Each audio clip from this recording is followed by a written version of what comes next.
Hello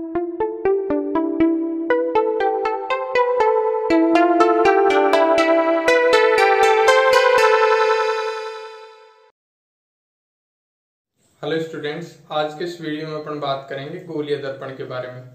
पिछले video में अपन ने समतल दर्पण पढ़ा था, समतल दर्पण से प्रतिबिंब निर्माण के बारे में पढ़ा था। ठीक है, तो अब हम बात करेंगे गोलीय दर्पण। तो देखो, कुछ दर्पण ऐसे भी होते हैं जिनका जो परावर्तक पृष्ठ है वो समतल ना होकर के क्या होता है, गोलीय होता है, वक्रीय होता है। उन्हें हम क्या कहते हैं, गोलीय दर्पण। यानी कि ऐसे दर्पण जिनका परावर्तक पृष्ठ क्या होता है, गोलीय होता है या वक्रीय होता है, उन्हें हम क्या कहते हैं, गोलीय दर्पण कहते हैं, स्फेरिकल मिरर कहते हैं। ये दो प्रकार के होते हैं। दो प्रकार के कौन कौन से? एक तो उत्तल दर्पण और एक अवतल दर्पण। अब ये गोलीय दर्पणों का निर्माण किस तरीके से होता है? देखो, गोलीय दर्पण जो है वो किसी भी खोखले गोले का कटा हुआ भाग होता है और उसके किसी एक भाग पर पॉलिश करने पर हमें दर्पण प्राप्त होते हैं। देखो किस तरीके से, जैसे ये हमारे पास में क्या है,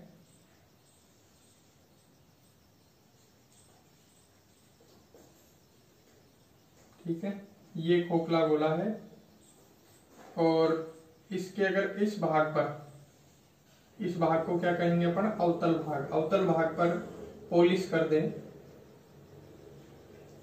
तो ये परावर्तक सतह हो गई इसकी, परावर्तक। कौन सी सतह परावर्तक सतह की तरह काम कर रही है? उत्तल सतह। तो ये कौन सा दर्पण हो गया? उत्तल दर्पण। ठीक है,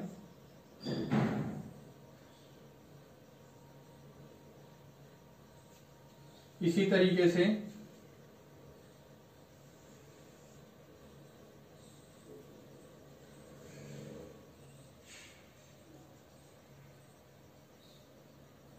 अगर इसके उत्तल भाग पर पॉलिश कर दी जाए, ठीक है, तो ये कौन सी सतह है? उत्तल सतह। और इसमें परावर्तक सतह क्या होगी? ये अंदर वाली। तो ये क्या है? परावर्तक सतह। ठीक है, तो ये कौन सा दर्पण हो गया? अवतल दर्पण। अवतल दर्पण। ठीक है, तो इस तरीके से जो गोलीय दर्पण होते हैं वो खोखले गोले, कांच के खोखले गोले के कटे हुए भाग होते हैं और कांच के गोले का भाग काट करके और पॉलिश कर दी जाए तो हमें दो प्रकार के दर्पण प्राप्त होते हैं, एक तो उत्तल दर्पण और एक अवतल दर्पण। ठीक है, जब हम अवतल सतह पर पॉलिश करेंगे तो उत्तल सतह परावर्तक पृष्ठ की तरह, परावर्तक सतह की तरह काम करेगी, तो वो कौन सा दर्पण कहलाएगा? उत्तल दर्पण कहलाएगा। और जब हम उत्तल सतह पर पॉलिश कर देंगे तो जो अवतल सतह है वो परावर्तक सतह की तरह काम करेगी, तो इसे हम क्या कहेंगे? अवतल दर्पण कहेंगे। ठीक है, अब ये जो उत्तल दर्पण और अवतल दर्पण है, इनसे संबंधित कुछ परिभाषाएं देखते हैं। देखो,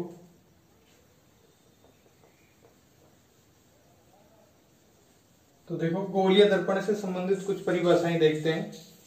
सबसे पहली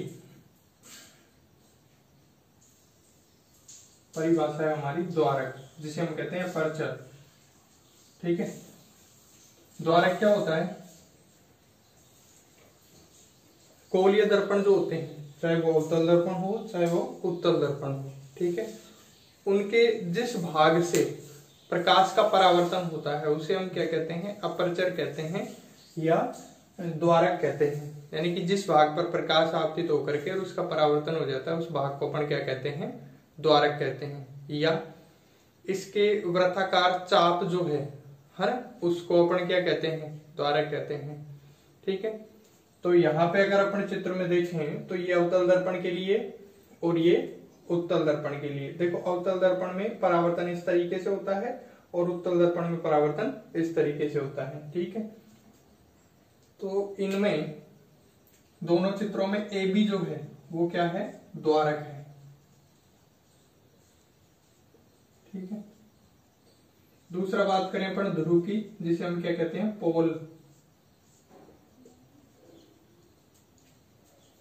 गोलीय दर्पण का जो द्वारक है उसका मध्य बिंदु क्या कहलाता है, ध्रुव कहलाता है। इसे हम P से व्यक्त करते हैं। ठीक है, तो दोनों चित्रों में P क्या है, ध्रुव है। P गोलीय दर्पण के द्वारक का मध्य बिंदु क्या कहलाता है, ध्रुव कहलाता है। इसे हम किससे व्यक्त करते हैं, P से व्यक्त करते हैं। नंबर 3 अपन बात करें वक्रता त्रिज्या की, वक्रता केंद्र की बात करते हैं पहले। वक्रता केंद्र की, सेंटर ऑफ कर्वेचर कहेंगे इसे।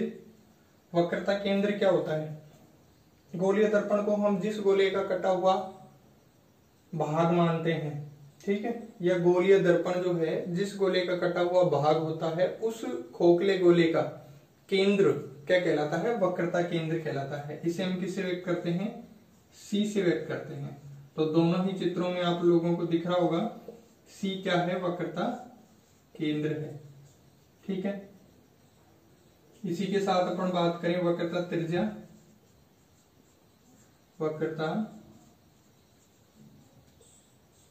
त्रिज्या गोलीय दर्पण में ध्रुव और वक्रता केंद्र के बीच की दूरी क्या कहलाती है, वक्रता त्रिज्या। गोलीय दर्पण में ध्रुव और वक्रता केंद्र के बीच की दूरी क्या कहलाती है, वक्रता त्रिज्या। ठीक है, तो CP दूरी क्या है, वक्रता त्रिज्या है। वक्रता त्रिज्या है, इसे कैपिटल R से व्यक्त करते हैं।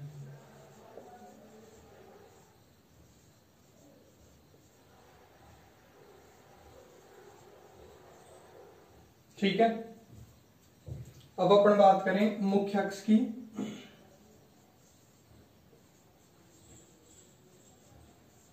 प्रिंसिपल एक्सिस बोलते हैं इसे। देखो मुख्य अक्ष क्या होती है, गोलीय दर्पण के ध्रुव और वक्रता केंद्र को मिलाने वाली रेखा। गोलीय दर्पण के ध्रुव और वक्रता केंद्र को मिलाने वाली जो रेखा है उसे हम क्या कहते हैं, मुख्य अक्ष कहते हैं। तो दोनों ही चित्रों में x डैश क्या है, मुख्य अक्ष है, मुख्य अक्ष है।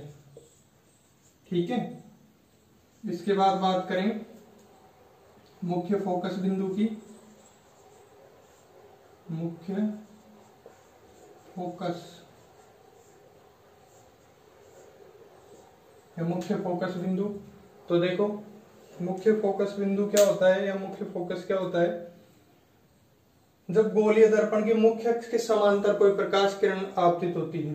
जब गोलीय दर्पण पर मुख्य अक्ष के समांतर कोई प्रकाश की किरण आपतित होती है तो परावर्तन के पश्चात वह जिस बिंदु से होकर गुजरती है या जिस बिंदु से निकलती हुई प्रतीत होती है, ठीक है, उस बिंदु को हम क्या कहते हैं, फोकस बिंदु कहते हैं। तो फोकस बिंदु को हम कैपिटल F से व्यक्त करते हैं। F क्या है, फोकस बिंदु है, फोकस बिंदु है। ठीक है, इसी के साथ अपन बात करें फोकस दूरी।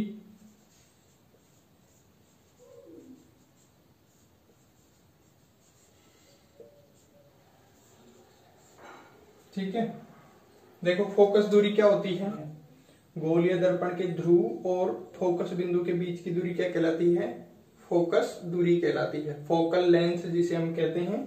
और इसे हम स्मॉल f से व्यक्त करेंगे। तो FP क्या है, फोकस दूरी है, फोकस दूरी है। इसे किससे व्यक्त करते हैं, F से प्रदर्शित करते हैं।